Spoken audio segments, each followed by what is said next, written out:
Negaliu užmygti, nors už lango brėkšta, drasko širdį, nežinia gudį. Vakar buvo vakar, viskas buvo aišku, o šiandien šį vakar akise migla. Koks rytojus laukia, ką daryti noriu, kokį kelią rinktis. Vakar buvo aišku, šiandien jau nebe. Kaip sunku kalbėti apie tai, kas jau ilgą laiką slegia mane, neleisdamas naktį miegoti, o dieną gyventi visavertį džiugų gyvenimą. Netekau darbo, vyro, vaikai alkani, išsigandę, o šaldytuvas sparčiai tuštėja. Ką daryti? Nebegaliu, nebenoriu. Staiga skambutis. Vangiai kelių ragelį ir netikėtai išgirstu geros vaikystės draugės neramų balsą. Kas atsitiko? Kur dingai? Tokios bėdos, o tu man nepaskambinai, tiek to.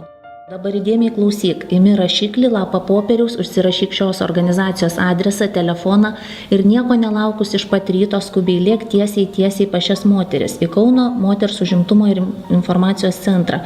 Jos daugeliu jau padės ir tau.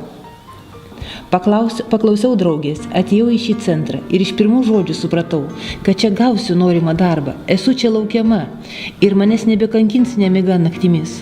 Pati pasitikėsiu daugiau savim, vaikai dažniau šypsosis, nes turės kuo džiaugtis, bet svarbiausia, aš nebe vieniša, nes greta yra moteris, kurias visada man padės, kaip kad padėjo šis draugės nakties skambutis.